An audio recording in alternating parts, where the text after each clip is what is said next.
welcome everybody to the fifth Autism and Systemic Practice Conference 2025. You're most welcome. We're thrilled to have you along. There are 200 people registered. We've got some great presentations coming up for people. And Monica, we wanted to introduce the organizing group. Yes, we did. And we have a very dedicated organizing group. I suppose for the last year and a half, nearly 2 years, isn't it, Gail, since the last one? We've been working diligently. So we have David, Gail, people will wave as we go along, Dawn, who is busily doing the CPD stuff, Mary, Fran Urbistino Cano, Grace Bosworth, Karen Partridge, and Xander. And all of us have been working at various different stages. People can drop in and drop out, but I think the main thing is I suppose all of us systemic therapists, all of us really passionate about working with and learning from autistic people and trying to improve services, and particularly systemic family therapy services for families and individuals who are living with autism or may identify themselves as autistic. And I suppose that's part of our culture of the conference as well, that we look at how people identify themselves is a personal choice. And particularly that we kind of honor all those choices in people joining into the conference. So some people will identify as autistic, some people will identify as having autism, or living with autism, and those choices are theirs alone. But I think what I'm most excited about is that the conference is open to everybody, family members, therapists who may be autistic or neurodivergent, students also, that we welcome a lot of students because the future of our field is hugely important for us, that people have a chance to listen to all of the speakers and join in, so that we can learn from one another. So, And this event started David Steer, one of the organizing groups, and I were around in nearly said 1914, but actually I didn't mean 1914, though it sometimes maybe feels like that. 2014, when we had the first systemic practice and autism interest group, and then we were joined by other people who came to do doctoral research in the field of autism and learning disabilities, learning challenges. And we set up this conference, first in person, then online. And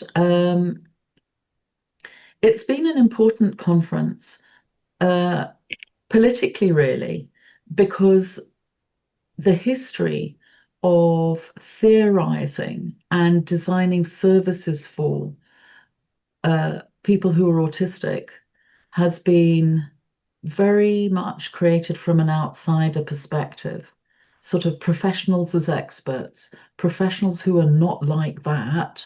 They are, in quotes, normal, meaning, whatever, but that I'm using it very much in quotes to kind of say that there was a separateness, a way of theorizing about others. And that's part of a kind of colonial inheritance and colonial practice, that some people think they know better, sort of a supremacist idea, really. I'm more superior than you are. I know better than you.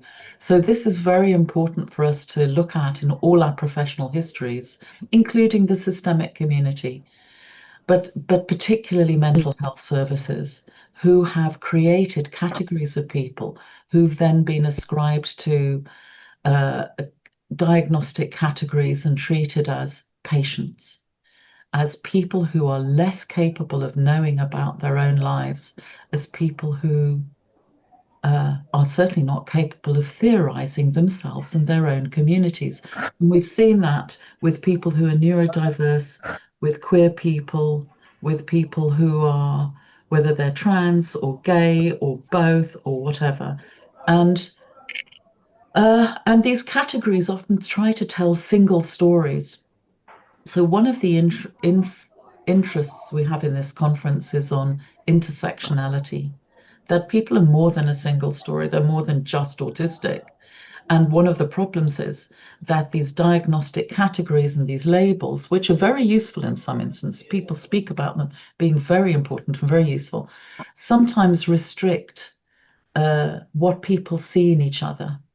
So if people want some help about something, their autism may get foregrounded and it might be the only thing people see. And they may be at risk of not seeing other context, other layers of identity, which may be quite impactful.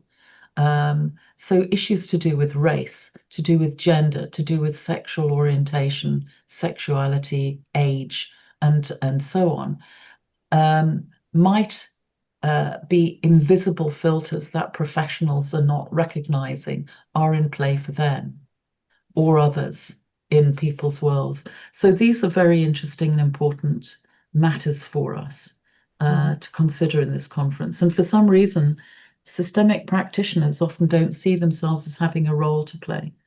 So one of the in helping, working with, being alongside people who are autistic, neurodiverse, however people are wanting to describe themselves, and increasingly, of course, people are saying, "I'm not simply autistic. I've got my own unique neurodiverse makeup." And maybe everybody's neurodiverse. Well, of course, everybody's neurodiverse, but in what ways and how is society learning, open, and responsive to uh, everybody's individual needs? So these are some of our preoccupations. Should we say something about the conference program, Monica, before we? Yeah, I think the conference program, the two-day program will follow kind of a similar format in that we have kind of sessions each day where we have a speaker. So for example, this morning we have Mairi Evans, and then sorry, I'm just pulling it up on my thing. Um, so we have Mairi Evans this morning. Then we'll have a break. So the format for the speakers is kind of similar for everybody. We will have a speaker who will have time to speak for themselves. Then we will go straight into breakout rooms, which is kind of an unusual move for us. But I think it also gives the speaker a little break, and so that people will be able to discuss straight away their thoughts and comments. And then we will come back into the larger room and we will host the responses with the speaker there as well. At 11 a.m. we'll have our first break. And we unusually in this conference we have kind of hosted tea breaks. So members of the committee will host a tea break and host our lunch breaks as well. So that means if you want to go and get a sandwich and have a cup of tea and come back and chat with people, that is there for you. And the same with our lunch break. David and Grace are hosting our lunch break today. And then in the afternoon, we'll have a check-in, and then we have Luke Bearden in the afternoon. And David will be hosting that. And then also later on in the afternoon, from 3 to 4:30, we'll have a systemic therapy community where we will discuss some of our feedback on the day. And also, most importantly, we'll have three short presentations. So between 11:30 and 12:30, we'll have three kind of short presentations that will be have been submitted for the conference. And these are really to give people a forum to talk about different aspects as well. And then in the final part of the afternoon, we will have a close for the day and a whole group discussion. But the program is up on the Eventbrite and you should have received it this morning. We encourage people to dip in and dip out. If you feel comfortable and you have to kind of go and do something, please do come back to us. if you don't want to be seen, as Gail says, turn off your camera. We will be recording a lot of the program. We won't record the forum in the afternoon, but we will be recording other parts of the program, and we're recording at the moment. Um, and particularly if you have feedback, you can put it into the chat also, and we'll be monitoring the chat. We encourage people to look after your safety as well, because we will be talking about autism, we'll be talking about diagnosis, we'll be talking about families' journeys, we'll be talking about things that may be uncomfortable and triggering for some people. So we would encourage people to mind yourself during the day as well. Um, because again, we never know what's going to trigger us. It could be a piece of language, it could be somebody says something or looks in a certain way or calls back something to memory. So again, just those safety kind of things of being safe and minding yourself on the conference is important to us as well. Because we will have family members, we will have um, or people whose diagnosis is very recent. We will have people who may not identify, or think people may be triggered very easily by some of the things in the conference. And that's important to say, I think, Gail. I'm sure there's some things we could have said, should have said, forgot to say. Mhm. But just to repeat a welcome to everybody, it's fantastic to have this shared space, this opportunity. So please make yourself comfortable. As Monica was saying, keep yourself uh, safe and look after yourself during this time as well. Always feel free to, if you want, have your camera on or off, lie down, go and get a cup of tea, whatever you need. And also, just to say, we'll put a link in the chat. The recordings will be available on the Systemic Practice YouTube channel, which is hosted by Everything is Connected Press, which is a systemic publishing tent, and publishes Murmurations. And also, just to extend an invitation to you all, we're going to be, after the conferences, we tend to publish a special issue in Murmurations Journal of Transformative Systemic Practice, which you can find, by the way, at murmurations.cloud. Maybe somebody will put it in the chat in a minute. And we've had two special issues, and we're curating a third at the moment.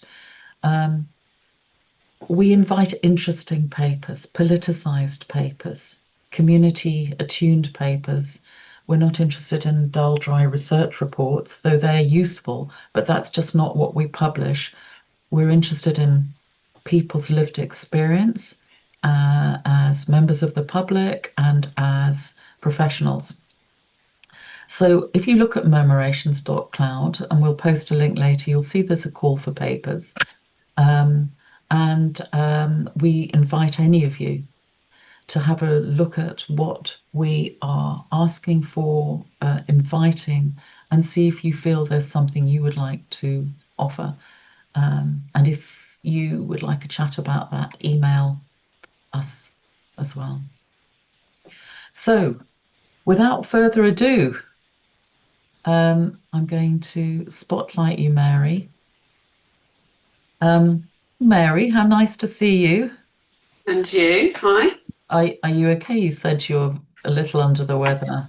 Yeah, I've got a virus, so if I'm a bit croaky and I have to stop and have a drink of water every so often, I apologise. But other than that, I'm good, thank you.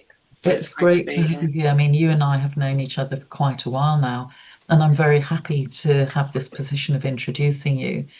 Um, it's really interesting when you're a doctoral research supervisor.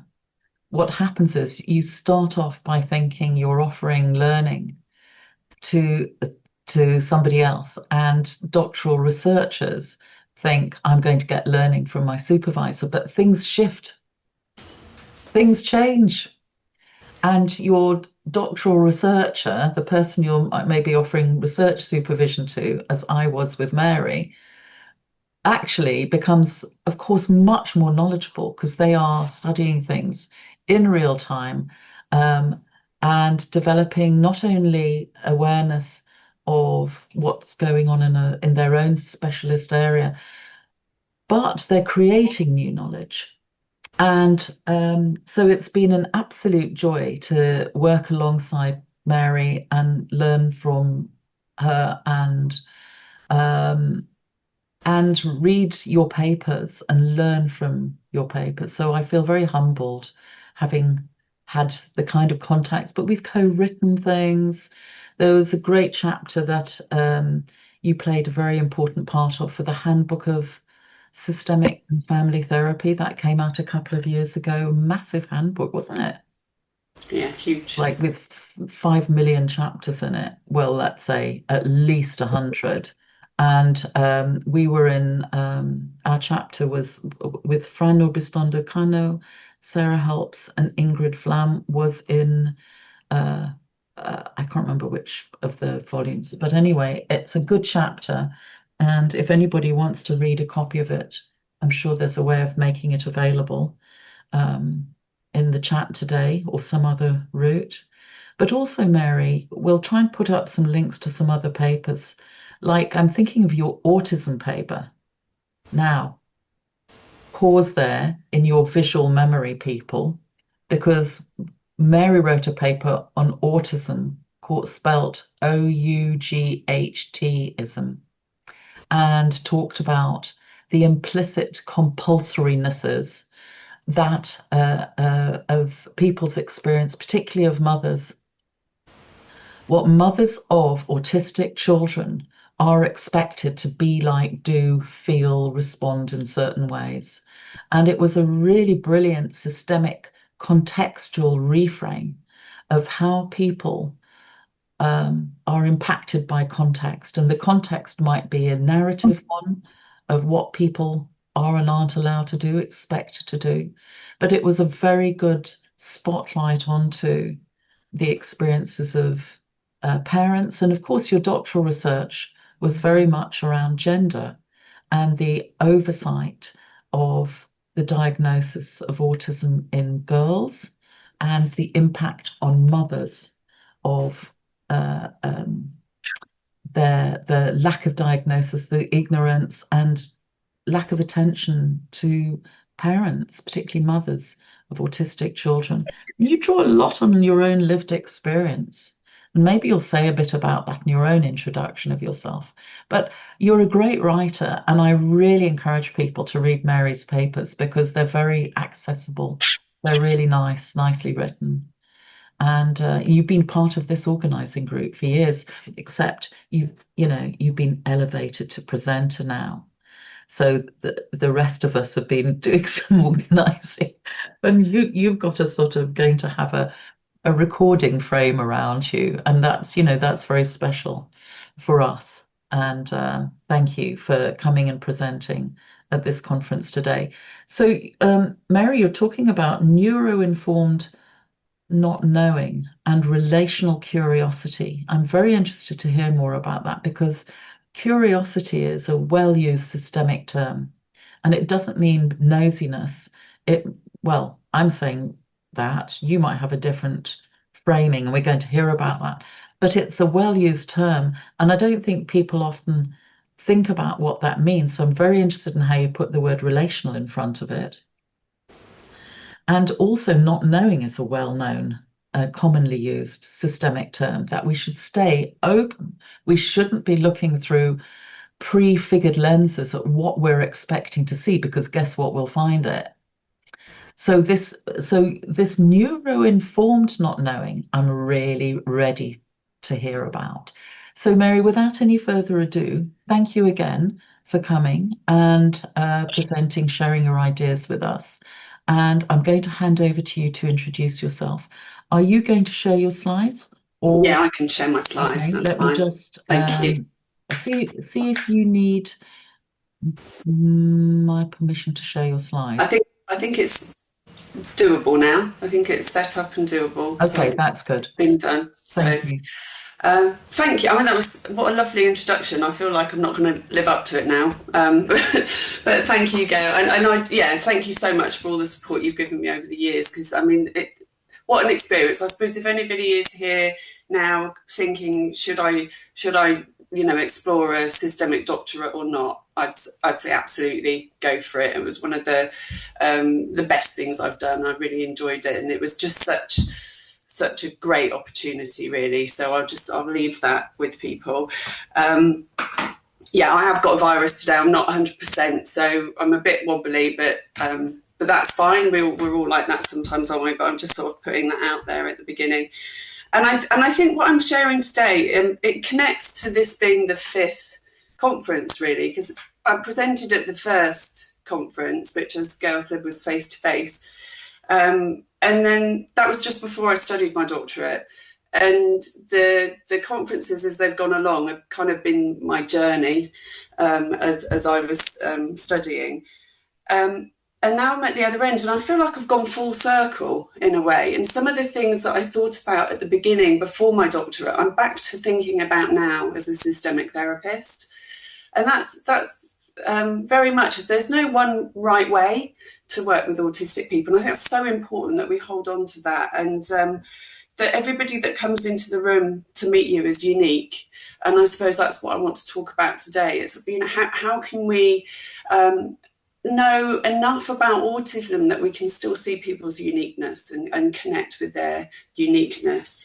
And I'm also thinking about what Gail was saying about people think they know better.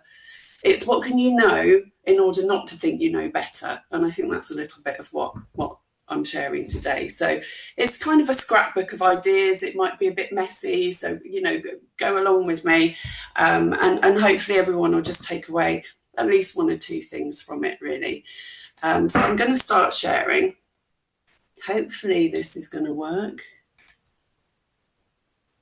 Right, so I think I'm screen sharing, so hopefully people can see that. Can somebody just give me a thumbs up or something to say that? Brilliant, thank you. Okay, and as Gail said, I've called this Neuro-informed not knowing and relational curiosity.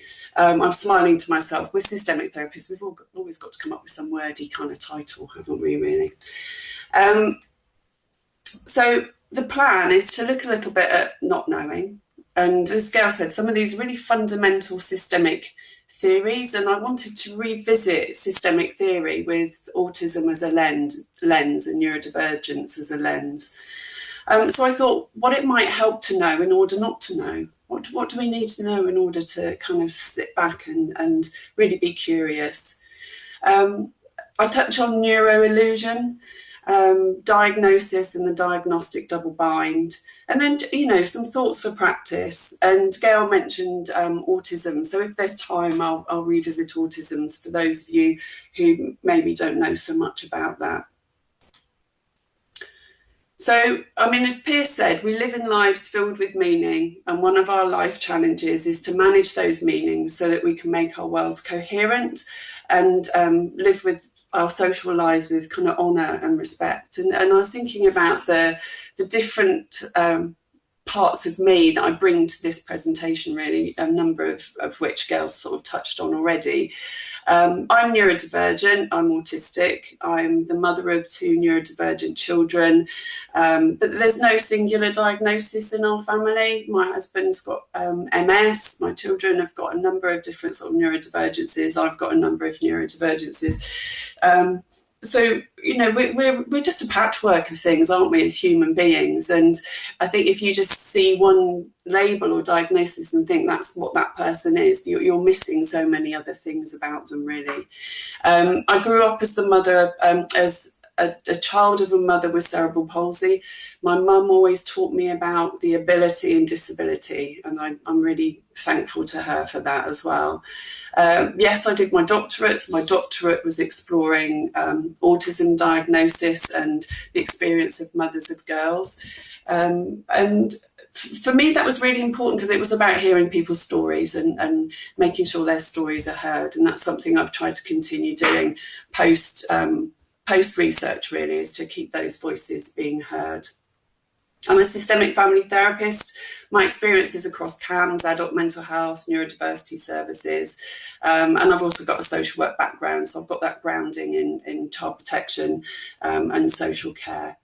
And in my day job, I'm a clinical director within the NHS across a number of different children's services as well. So, and you know, I'm a member of a book group, and I do this, that, and the other. We're all so many different things, aren't we? And we bring that when we come to talks like this or anything in our lives, really.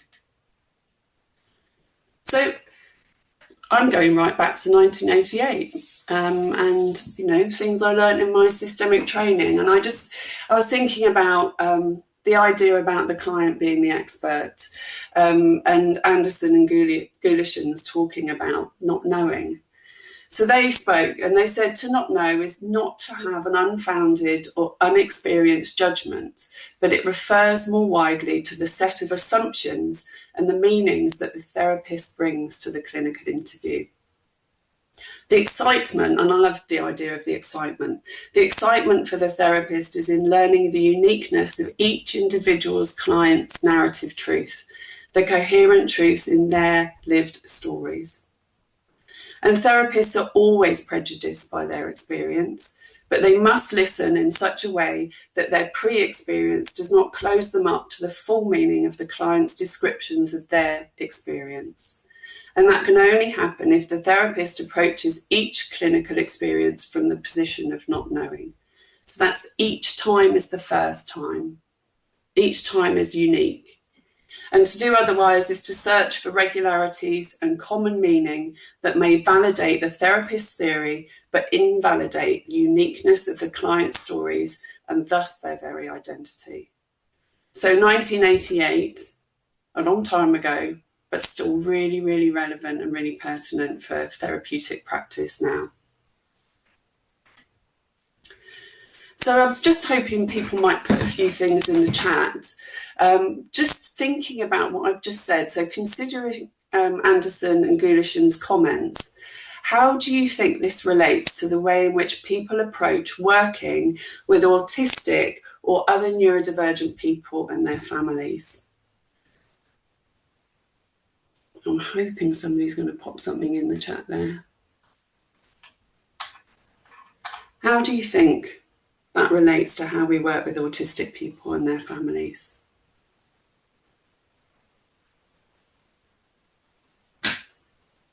I'm going to go back to the slide before so you can see it to comment.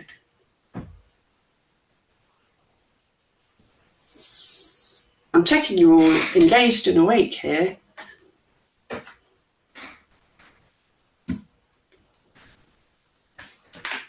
Okay, brilliant. So not being organised by the diagnosis.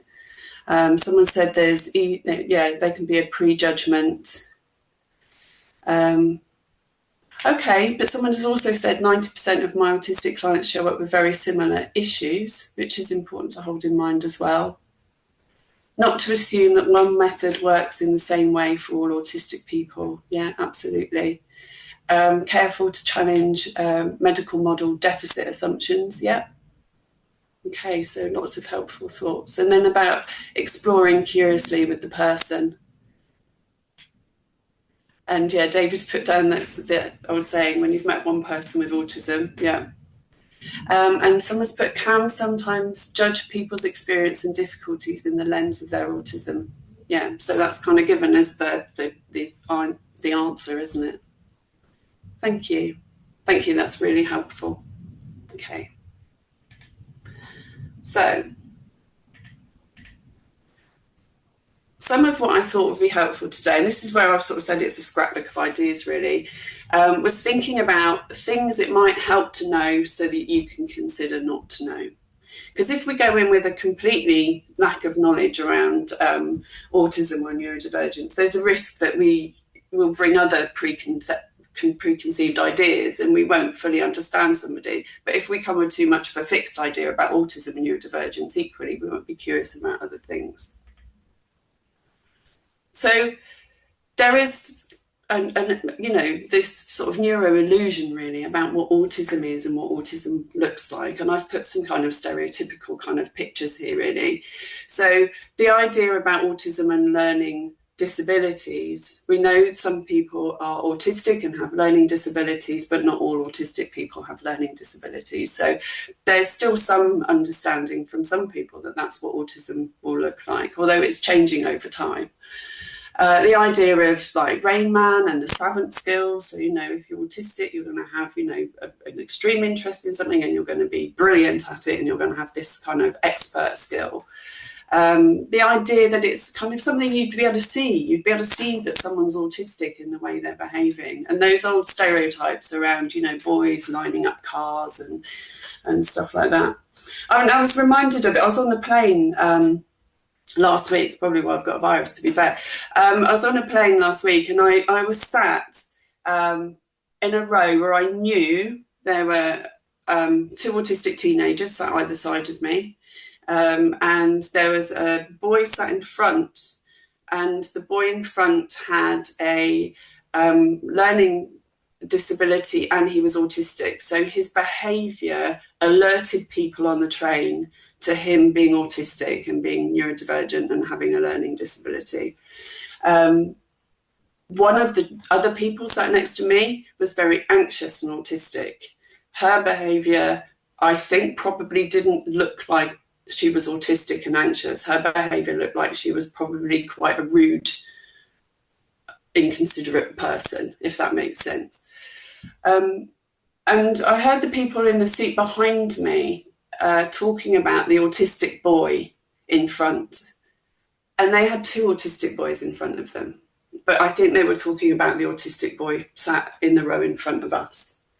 And I was thinking about the affordances that we give in society when we understand something as different and when we don't see something as different. And for me, that was, I don't know why I'm sharing that story, but I'm just thinking, people's experience of being autistic will be different depending on how they're perceived in society and how they're understood as well.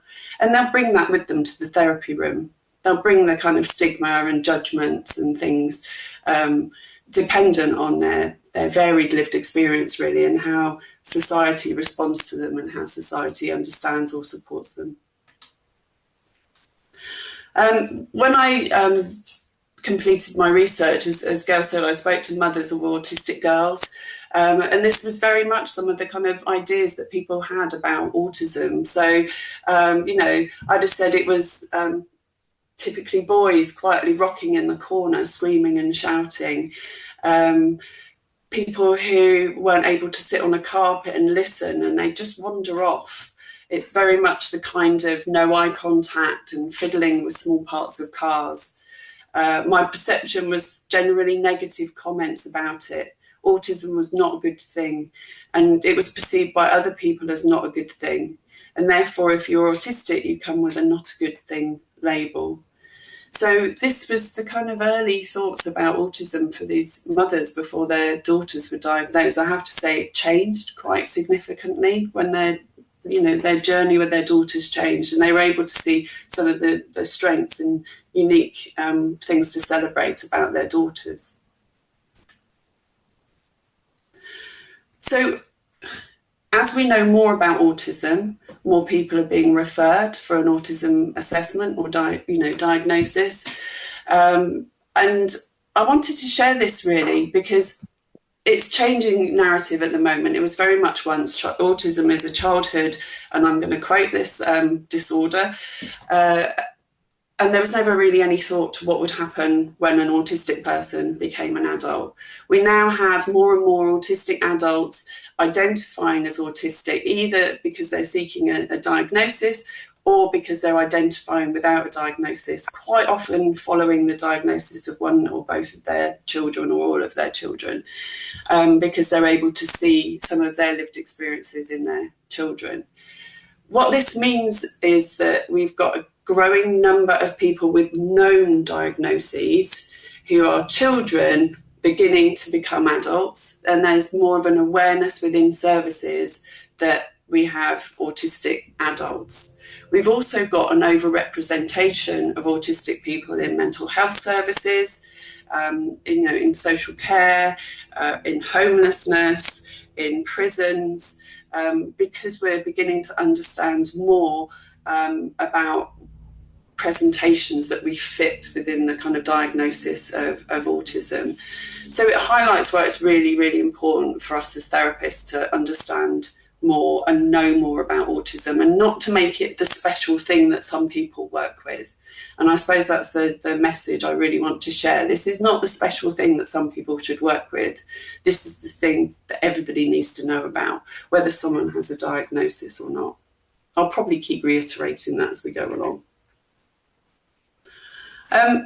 But the diagnosis itself, I suppose we're at a turning point, and it's how people use or understand the diagnosis. And I've been involved in a piece of work with NHS England in the South East, where we've been looking at needs-led support for children and young people within schools due to huge delays for some people, where there's this kind of narrative that, well, they're struggling, let's see if they're autistic, we'll wait until they get their assessment and diagnosis and then we'll know what to do. But when you have really long waits for an assessment or diagnosis, does that mean a young person has to wait 2 years before they get the right support? So we're doing some work to look at how support can be front-loaded and needs-led rather than wait for a diagnosis or not.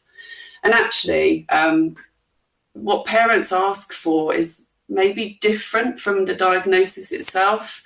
The slide I'm sharing is a summary from a survey that was responded to by nearly 1,300 parents of autistic and neurodivergent children. And they said that really the primary concern they had, and the reason they were seeking a diagnosis for their child, was that they wanted them to have help with education and with school. And then it was around understanding and self-identification. But that primary concern was, I want support for my child.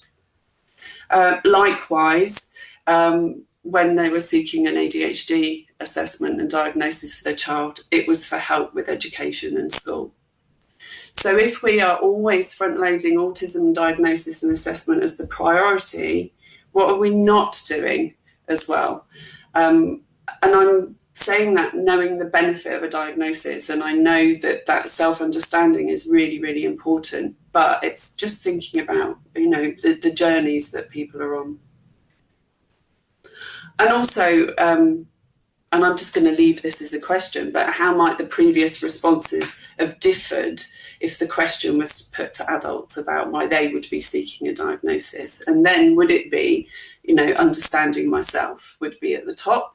Or would it be help with managing in the workplace or, higher education? So it's thinking about why people seek the diagnosis or the assessment in the first place as part of their journey. And we are in a turning point at the moment. We know there's huge waits for assessments. Mallet and Runswick Cole wrote a long time ago, and I think things have, become even more extreme than when they wrote it, about the commodification of autism, and I've added ADHD there as well. And there's just big business around it at the moment. Huge amounts of things, fiddle toys. If you go anywhere, you look at fiddle toys. T-shirts, stuff to buy, private practice. There's huge amounts of private practice, and there's a lot of money being made at the moment by people who are providing assessments and diagnosis privately. Huge amounts of books are being written. Things like weighted blankets and companies making all of these things, and so much. And I apologise for the jigsaw in the corner there as well, but that kind of any kind of accessories and stuff. I've put me on there as well because I've been paid to do a few presentations now, so I've become part of that kind of whole industry of money around autism and neurodiversity, and it's about whose benefit. We need to think about who's at the heart of all of this, really. And that impacts availability and demand as well. So I think we're going to end up with a really two-tiered system where people who can afford to have an assessment and diagnosis will have one, and those who can't afford to have one may not, or may be on longer waiting lists. So we're seeing that now. So I've put I've put a Cabbage Patch doll in the middle, because back in the day I remember there was a whole thing about, everybody wanted a Cabbage Patch doll, and the people who were able to go and buy their child a Cabbage Patch doll and travel around and everywhere got their child a Cabbage Patch doll, and those that couldn't didn't. And we're moving to a place with diagnosis that is potentially like that. And you will be working with families that are in different positions around whether there is an assessment or diagnosis available for their child, and how timely that will be as well. And that's going to impact their lived experience, their daily lives. And I suppose, and I've put this here, and I warned people it was a patchwork of ideas or a scrapbook of ideas. If we think about the narratives around autism, and the different ways of describing it, and I think this was mentioned at the beginning, really, some people will have autism and that's how they prefer to describe it. Some people will say, I'm autistic. But if you start to think about how that fits within the diagnostic narratives, we need to think then about how people can own it as well. So how can someone confidently say, I am an autistic person, without an assessment or diagnosis in place, if society doesn't give them the space to do that? So it's how do we support a society where we understand people are on long waits for assessment and diagnosis and can't necessarily have one, but they are still able to say, I identify as autistic, or someone who has autism if that's their preference, and validate that. We need to be able to validate that. And some of that will be in the therapy room as well when people come to see us. And actually, the diagnosis itself will only give part of the picture for that person. So the Centre for Attention and Learning and Memory in Cambridge, so this is described as the CALM study. They looked at the profiles of 1,000 children that either had an autism or ADHD diagnosis, both or no diagnosis. So they looked at the kind of unique profiles of these children. And what it showed was that diagnosis alone was not an accurate descriptor of the child's learning and support needs. And they really advocated for a child-centred approach, not a diagnostic-centred approach, when understanding support needs for children. So the diagnosis itself becomes sometimes the primary concern, and the uniqueness of the child beneath that, or the adult beneath that, sometimes gets lost, but we still need to be really mindful of that. So there might be themes that are similar, but there will be themes that are not similar, and it's how we hold those both in mind at the same time, the both and. But then that brings a challenge, and that's about observed versus experienced autism and the limitations of the diagnostic tools as well. But it's not just the limitations of the diagnostic tools, it's the limitation of the understanding from the people around a person.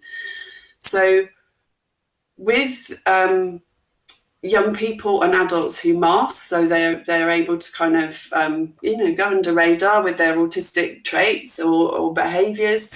They can act like they fit in, but they don't necessarily feel like they fit in. So they're living that kind of dual world, really. And that has a big impact on self-compassion, and then potentially the ability to like who they are. And I'm going to reflect on this in a minute and think about what impact that has for young people that we might see in the therapeutic room, really. There's the impact of getting it wrong and the heightened anxiety about getting it wrong.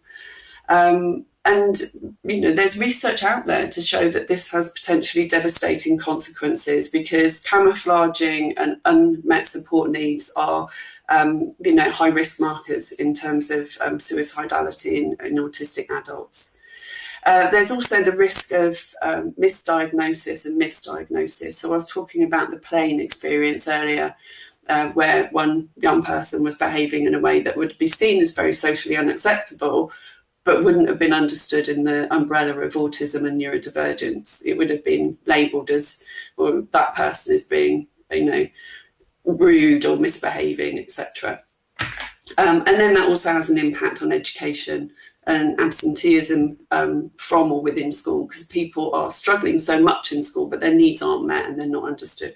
And I think Ruth's here. I'm sure I saw her name, which is fantastic. So that was Ruth's research, which is really worth exploring. And we do have traditional ideas of how behaviours ought to look. So this connects again with my plane example. So if you think about how anxiety ought to look, we think about breathing changes, short breath, looking worried and scared. So the picture here I've got of a young person looking very worried and scared, pale, avoiding things because they're anxious about them, maybe saying they're worried. Changes in heart rate and palpitations, being tearful, maybe being quiet, saying they're scared. And I just think, if you see that behaviour, what does that elicit in you?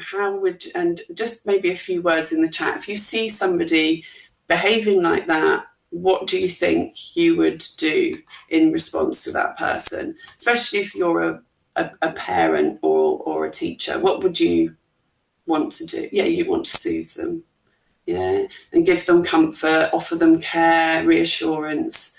So it kind of elicits that kind of behaviour in you, doesn't it? So now imagine you see someone angry, aggressive, they're refusing to doing things, maybe they're damaging things, they're avoiding things, but in a very outward way, fighting, agitated, lashing out. What kind of behaviour does that elicit, do you think? Maybe, so now to be firm and assert control. Maybe some of you would have better understanding here, but how do you think others might respond? Yeah, triggering, angry, yeah, maybe fearful yourself. Yeah, okay, so it's a different response, isn't it? And actually, feeling anxious yourself then as well. So anxiety in ADHD and autism may look different, and actually we're talking about the same emotion underneath. So this child before was maybe experiencing the same feelings as this child after, but the behaviours that's elicited from the people around them is then very different. And what does that do to that individual when they're fearful? When I'm frightened, people come and they look after me and they comfort me. When I'm frightened, people get angry with me and they set boundaries on me, maybe hit me, but it's the same feeling beneath it. I'm going to jump past that one. So one of the things that the mothers that I spoke to in my research said was that when they understood their child was autistic, they changed their parenting. So they understood more about why their daughters were acting the way they were acting, and some of that outward displays of anxiety that was more around kind of meltdown, lashing out, etc. So they were saying that they'd kind of tossed parenting how they thought it should be aside, and they were forging their own path. And really that only really clashed when other people kind of tried to get them as parents to conform, really. Someone else said, I feel less pressure to conform because maybe there's an alternative, and also finding an alternative peer group of parents was really helpful. And then someone else said that the rules were off the table and then it changed the game. So that knowing is really helpful. So if, again, we hold in mind that the waits for an assessment is so long, how can we work with families to think about their child in the potential of autism and neurodivergence, so that they can still kind of work with those differences in a way that's kind of supportive, rather than elicit some of the other responses that we talked about.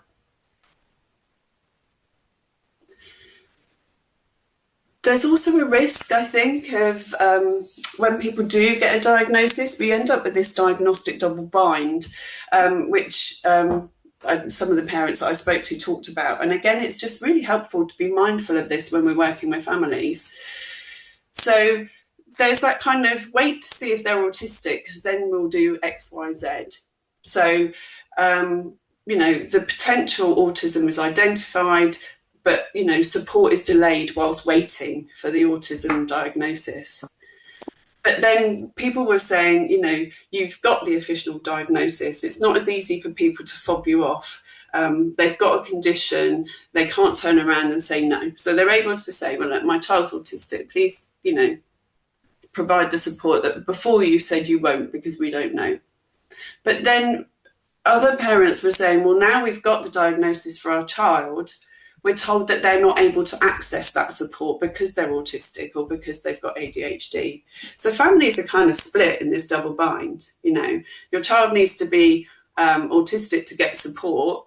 Your child can't have that support because it's not available to children who are autistic. I mean, it's so confusing if we think about kind of conflicting narratives. And this is what people are living in all the time. So I'm going to take a pause, and I'm going to go back to old family therapy theory again. I'm sure a lot of you have, I've got it somewhere here, my John Burnham family therapy book from my family therapy training over 25 years ago. And he wrote, in family therapy, problems are viewed as parts of repetitive sequences of interaction which maintain and are maintained by the problem.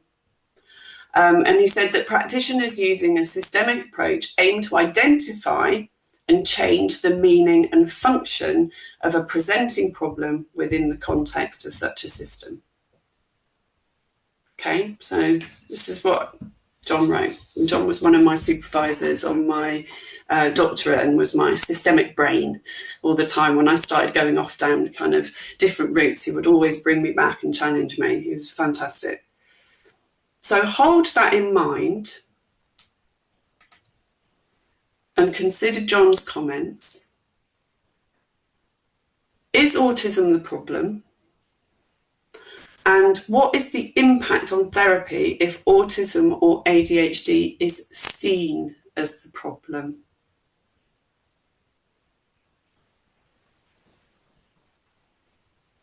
What do you think? Don't know if people could write some comments. What do you think if autism or ADHD is seen as the problem?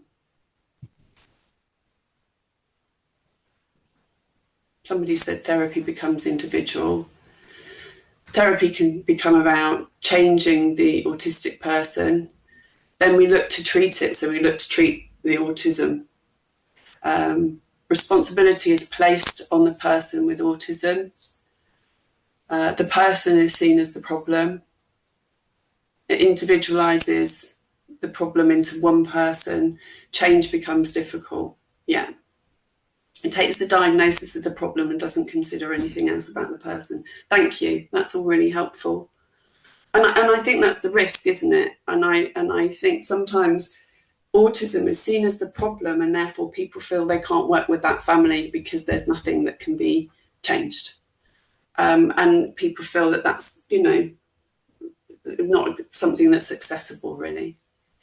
If autism or ADHD is seen as the problem, we risk reproducing in therapy experiences of stigma or othering, which people might experience in other contexts. Thank you. There's some really good comments there. Thank you. So I suppose the next part of what I want to talk through is just to help us think about how we work with families to hold autism in mind, but then also think about what else is happening, but also how they are experiencing life because of autism as well, really.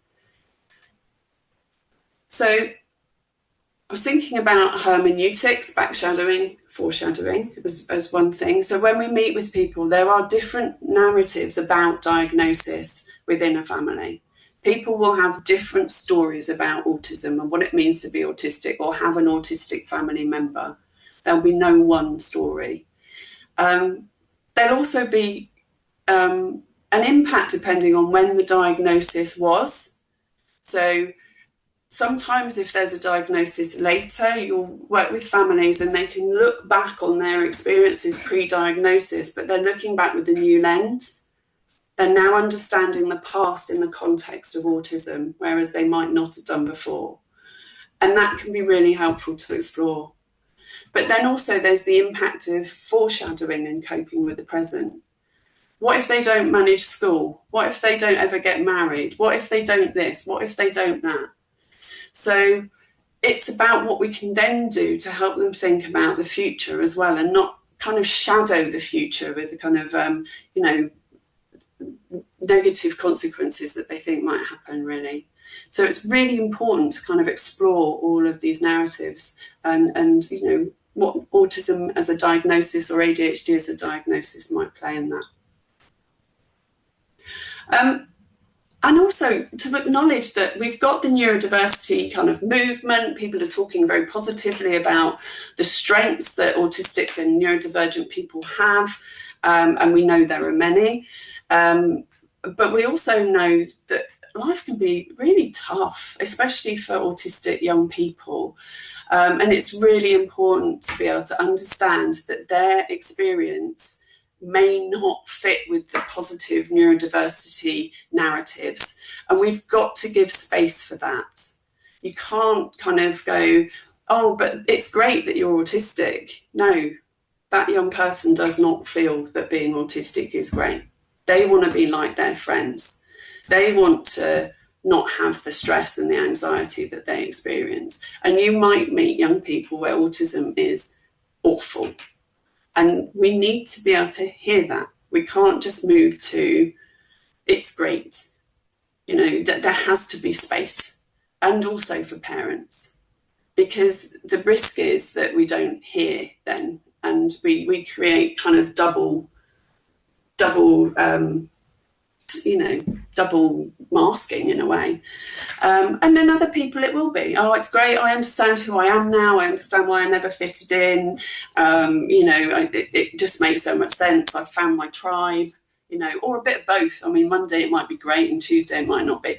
So we need to hold all of those things in mind, really.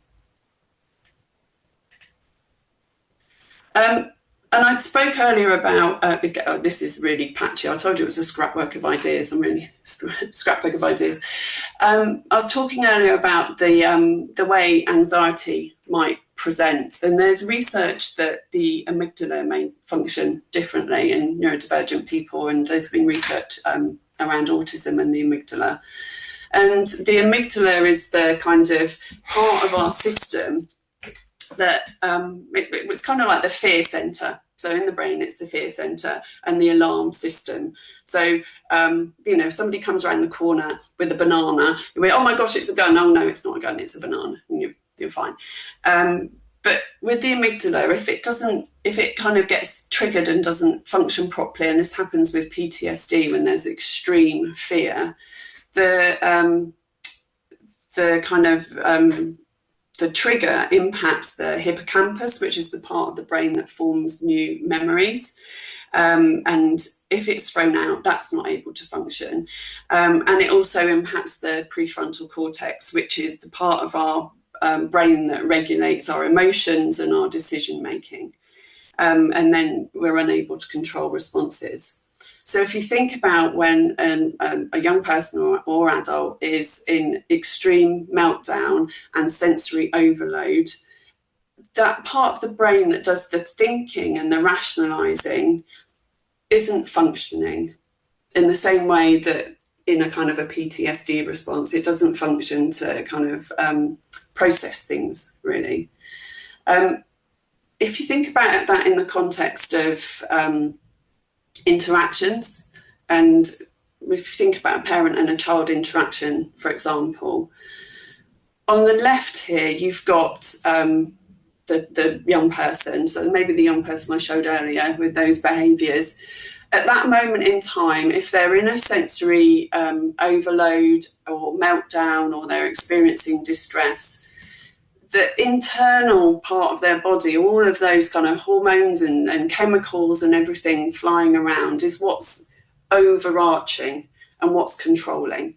And the part of their kind of awareness that would be regulated by the prefrontal cortex, so, you know, decision making and controlling responses, is not working. It's much smaller, because the overarching bit at that moment in time is that fear center, the alarm system, sensory overload. That's how you are. If you think about the parent in that moment, most likely, and this is most likely because you can never say every system is, situation is the same, they are in a different place. They're seeing the behavior. So they're observing the distress behaviour or the acting out behaviour. And they will be thinking about stepping in to support that young person in one way or another, or to contain them, or to control them. And in that moment, their kind of internal processes are possibly even, their own internal processes are less, because they're stepping in. And that can then be experienced as a threat by the person, the young person, because at that moment in time, everything is a threat, everything is danger. They're unable to think through what's going on. So the person steps into control, but then what we have is kind of a lashing out, a hitting. I saw them, they were distressed, I went to help them, but they hit me. Why did they hit me? I was going to help them. What we potentially then get after is a flipping round. So afterwards, young people, they didn't want to hurt their parent. They didn't want to lash out to their parent or hurt their parent or their partner or whatever. The thinking part of their brain wasn't working. They weren't able to process that they were doing that. But they are now aware. They're hyper aware now that they've behaved in a way that they feel uncomfortable with and they feel bad about. And they maybe observe the distress now in their parent, or they're aware of what they did. Their internal processes are still quite high. It's still going on. But yeah, guilt, a lot of guilt. But then for the parent, sometimes there's a flip at that moment. They've been attacked now. They've experienced a threat. So their internal processes are the anxiety, the adrenaline, the emotional impact of what happened. And maybe less awareness then of the needs of the child, because they've been flipped over, if that makes sense. And what you can sometimes see then is the child will go to repair, but the parent is at a point where they need to withdraw to repair themselves. So then the child feels the rejection. And sometimes I think in family therapy, it's really helpful to work through some of these interactions so that people can see what's going on, but they can textualize it in the context of autism and neurodiversity, because sometimes it's helping parents not to step in at that early stage when actually that goes against their understanding of what you do as a parent. So it's back to that kind of doing it differently and helping them to do it differently. At points where these kind of things can happen, it's really, it's helpful to understand just things like transitions. So people think transition is when you finish primary school and go to secondary school, or you finish secondary school and go to college or whatever. Transitions can be going out the front door. They can be getting out of the car. They can be moving from upstairs to downstairs. And these kind of things are not understood sometimes as transitions, like moving from one environment to another environment, another task to another task. And these can be kind of quite difficult situations in a family day. And I think as therapists particularly, we need to understand that, because the journey that people go on in order to get to see us in a therapy room with their young children is huge. And I think if we are you know, somebody's 10 minutes late and it's like, well, they're 10 minutes late. You don't know what happened for them to get to you. And they probably need a medal that they got to you in the first place, to be honest, and a stiff drink. So it's understanding all of those things, really. Just the journey to come to us is huge. And, you know, all the experiences before. So I think, you know, we need to celebrate families that make it through the door. The other thing is about re-experiencing. So again, if you think about the way the brain works and the forming of memories and the amygdala, I've worked with a number of young people and young adults actually, and I remember talking to one young person about this in particular.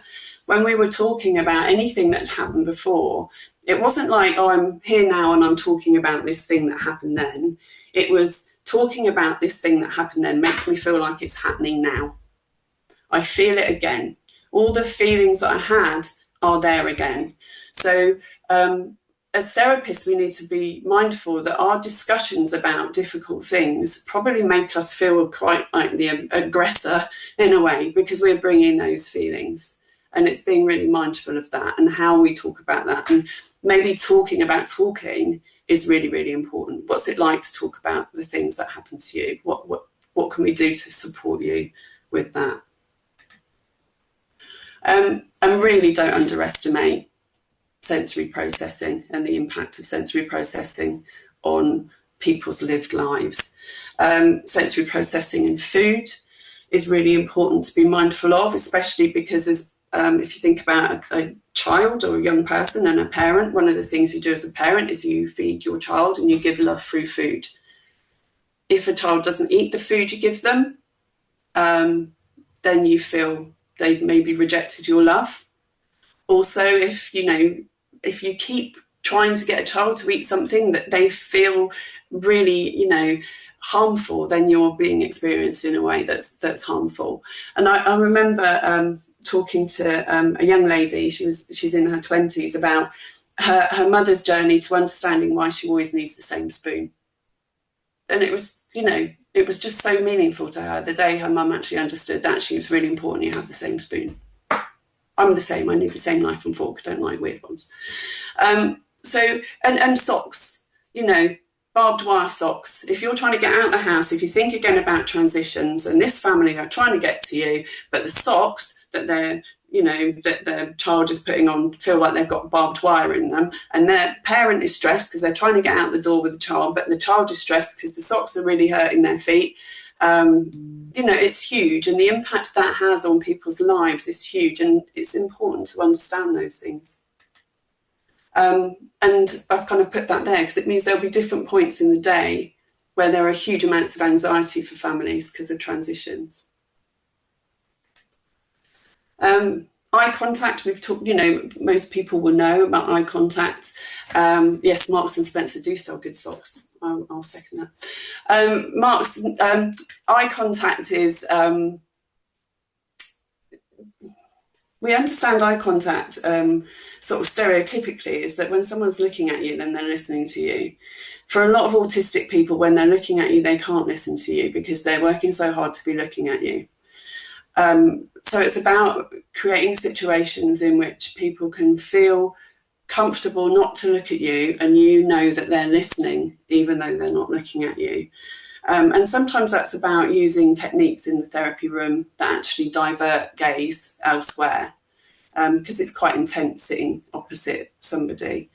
I've put this down as an example of something that I did with one young person. I don't know if people have ever played Go Fish. It's like a card game where you put the cards upside down and you have to choose them. We did similar with Post-it notes. So I put all the questions I wanted to ask the young person on these cards, plus a load of other questions. And some of them were kind of difficult questions that would be hard to answer, and some of them were kind of everyday questions. And we put them upside down, and this is a young person with demand avoidant profile, autism and ADHD. And I invited them to lift up the card, read it, answer what what they felt comfortable to answer, and hand me the cards that they didn't feel comfortable to answer. And it's a small thing, but actually this is a demand avoidant young person, so they were given control over what they answered and what they didn't answer. We didn't have eye contact because we were looking at the cards and the table. And actually things that looked like questions that wouldn't give a huge amount of information, like the chocolate or crisps or McDonald's or KFC, gave huge amounts of information, because we ended up talking about food and sensory processing and family interactions around food. This wouldn't work with everybody. It's what we did on the day with that young person. So I suppose it's come up with what you think will work with the young person that you're working with. And this is what worked with them. And actually they answered every question. They answered the self-harm questions. They answered because we'd kind of mixed them all up, really. Whereas if I'd asked the same questions sat opposite them, I don't think we'd have got the same answers. I'm conscious of time, so I'm just going to flip through a few things.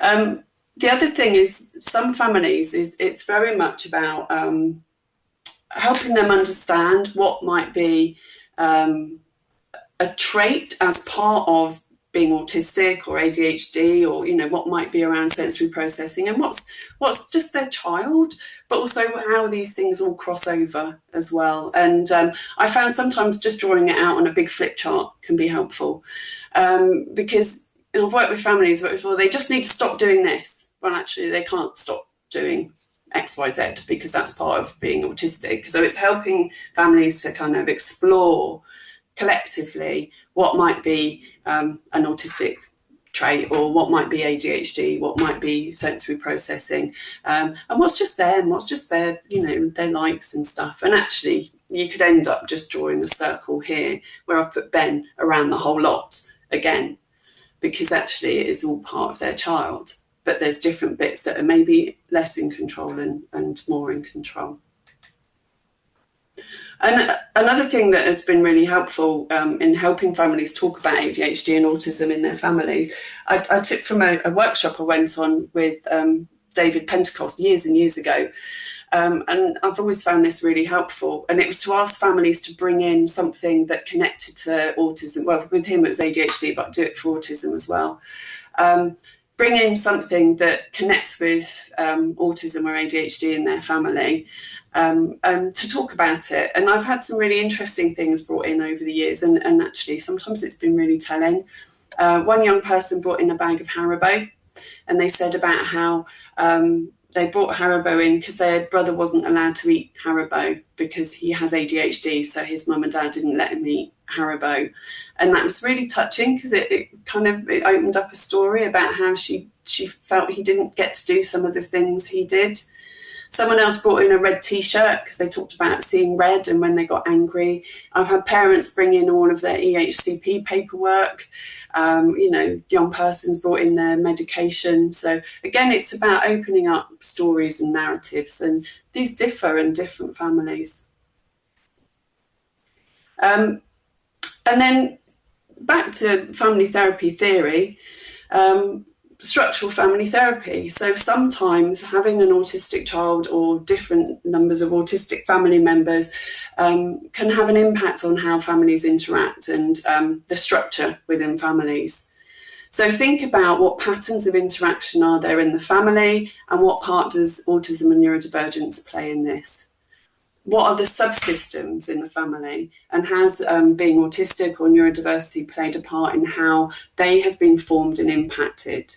So I've seen families where maybe the mother aligns so much with the autistic child that the father then feels excluded, and then you end up with the kind of a flipping of relationships in the family.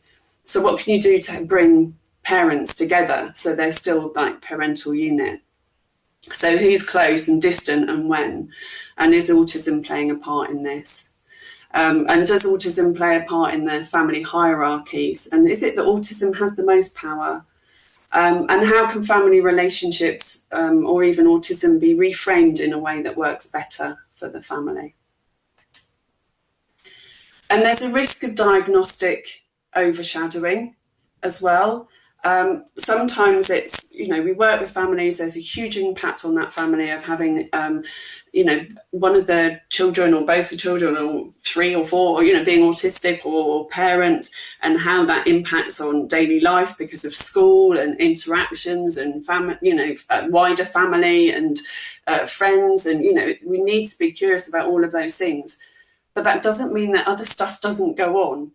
And, sometimes underlying, we still have issues around, parents' relationships. There still might be, histories of domestic violence. There still might be all those other things as well. And the risk is that sometimes the curiosity stops at autism and then it doesn't go beneath. So we need to be curious about autism, ADHD, neurodivergence, but we can't stop there. We have to see other things too. Otherwise, we're doing a disservice to autistic young people who come to CAMHS, and we're doing a disservice to autistic adults that we see as well. Other stuff happens, and we need to be aware of that, and we need to work with that. So I think I need to stop because of the timing. So I'm going to stop sharing now and turn to Gail, and I'll leave the revisiting autisms on the slides. Does that make sense, Gail? Because you want to do groups, don't you? Yes, that's great. Thank you so much, Mary. I've got lots of questions myself. The double diagnosis overshadowing stuff in the last slide was also of particular interest to me. We're going to put you into small breakout groups just for 10 minutes in order for you to just talk with each other about some of your responses, so that we can come back together for the last 15 minutes before the break, and you can put any ideas, questions you have to Mary for Mary to respond to. So you might find it helpful, or others might find it helpful, if you can at least introduce yourself very briefly. Just say your name, at least put your camera on while being in the going into breakout rooms, so people know who they're talking with. If you don't want to join a breakout room, don't join it. Do whatever you need to do. So we'll meet back here in about 10 minutes at 11:15. You'll need to look for a button on the screen saying join. And as I say, join or don't join. So, Mary, everybody's been in the breakout rooms. Are we ready to hear some responses from people? So people, please maybe unmute yourself. I'm going to try and see how I can see people. Unmute yourself and either jump in or put your hand up, and hopefully I'll see you. But just any responses, thoughts, reactions. There was lots of animation in the chat, lots of connecting. Are there any things you disagree with? Any other complementary points of view that might be interesting to float?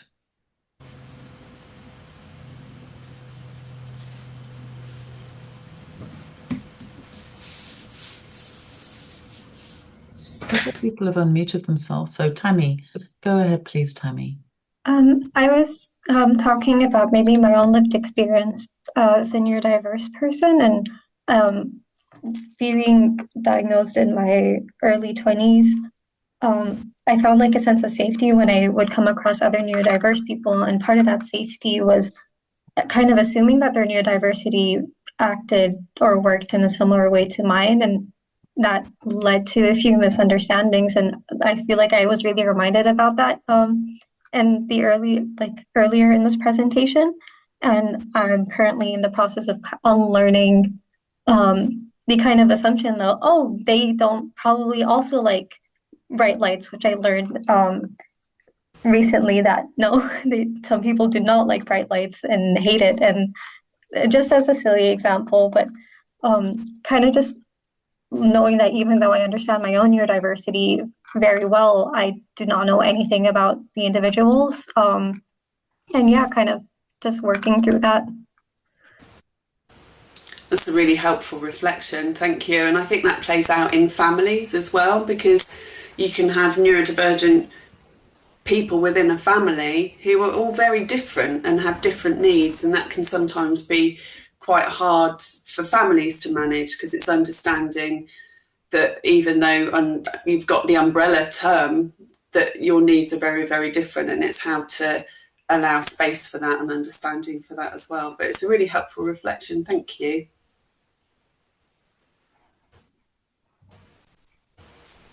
Somebody else.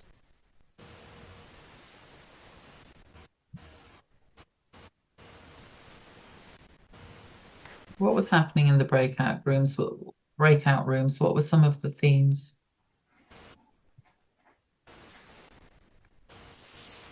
So someone's talked about cultural awareness and the difference in cultural expectation about eye contact.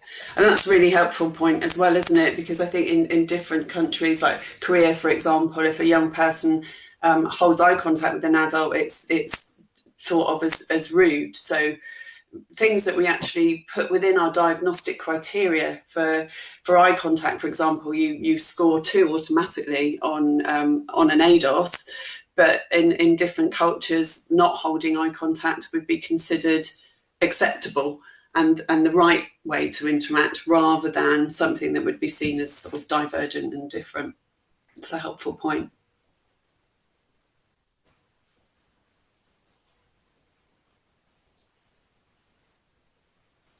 What other discussions were going on? Carol's asking a question. I wonder if you disclosed your own neurodivergence to clients, colleagues, and how that potentially changes any dynamic or approach to you. Yeah, it's an interesting one, isn't it? And I think I had a really negative experience very early on when my daughter was first diagnosed. I was working with a family, and I was still it was all new to me. And I shared about, because it happened to be a mother I have epilepsy. It happened to be a mother with epilepsy with a neurodivergent daughter. And I was sat there with epilepsy with a neurodivergent daughter. And I shared something, and it was so wrong to share at that moment in time. For me, because I was still learning about what everything meant to me. And this woman didn't want me to have the same story as her, because she was sat where she was sat and I was sat where I was sat. And it wasn't helpful. And I've found that over the years I've disclosed less, but used my experience to inform my questioning more.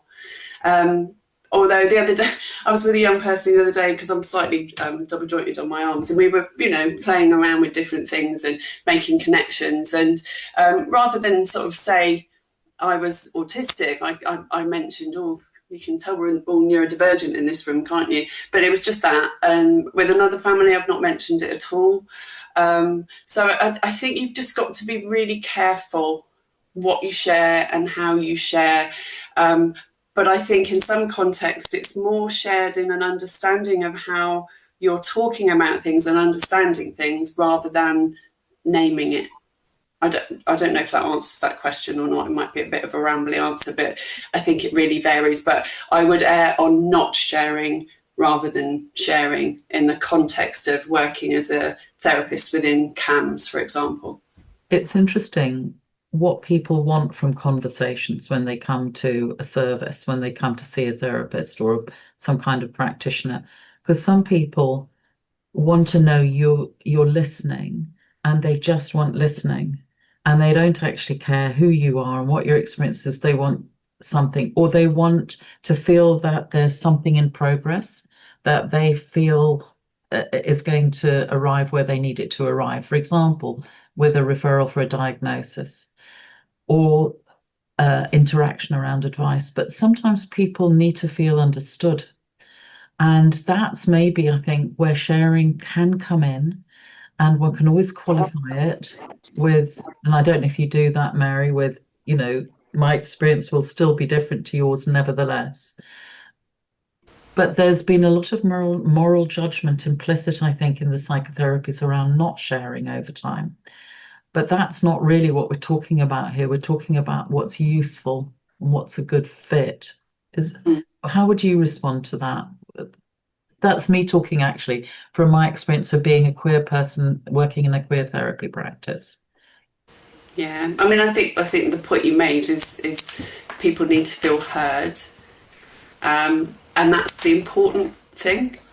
And I think the risk is if you share too much, you can start to not feel like you're hearing anymore, but you're doing the talking. Does that make any sense? So, like I said, I think it really varies. I err on not, but I use my lived experience in the questions and the understanding that I share with people. Yeah, I think it depends. It really does depend. That's the thing, isn't it? It depends who you're meeting and who you're with and what is right at the time. And Adele Vida's asking, interesting to hear about no rules. What happens when drugs are taken?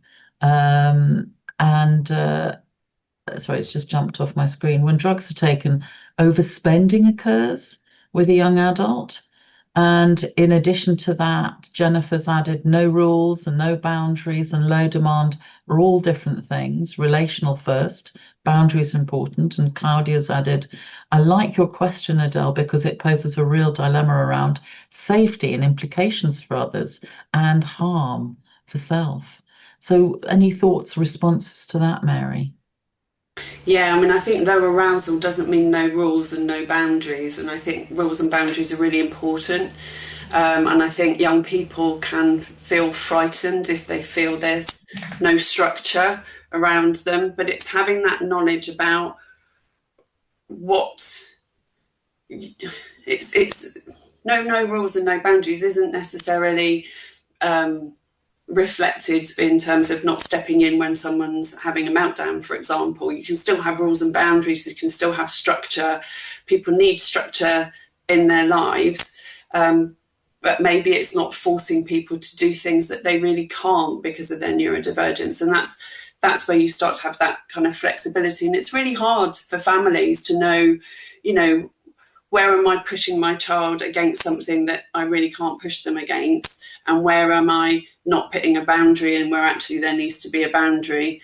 And that's part of the journey when we work with families, isn't it? It's working out where, I've worked with families where suddenly there's been no boundaries. And, you've got children who are crying out for boundaries because they really need them.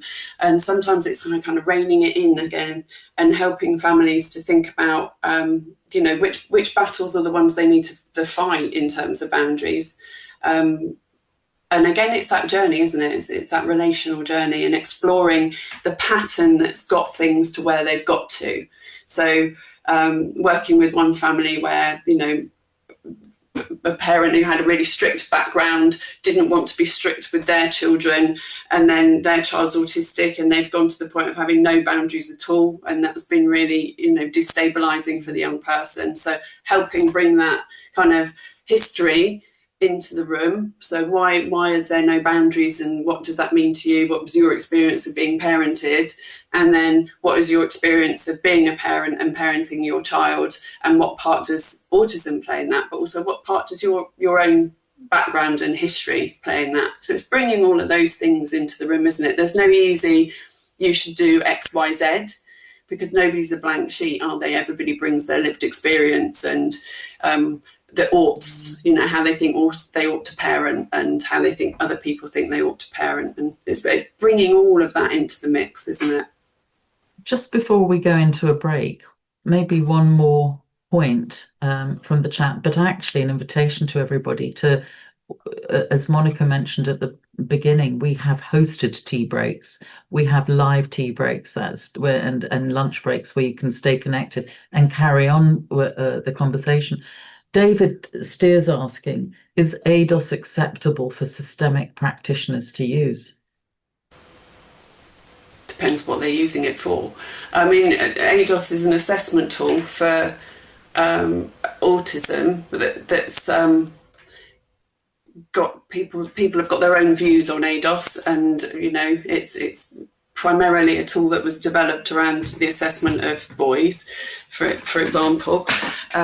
If you're working with a family therapeutically, there would be no reason for you to be using an ADOS. If you're a diagnostic clinician, Right. there might be. But even then, you would need to do it with caution about its limitations. That might be something to discuss in one of the systemic therapy community forums that we've got structured into the program. I can't remember when it is, but there's one on what should we be doing as systemic practitioners. I think it's the very last one on Friday, tomorrow afternoon.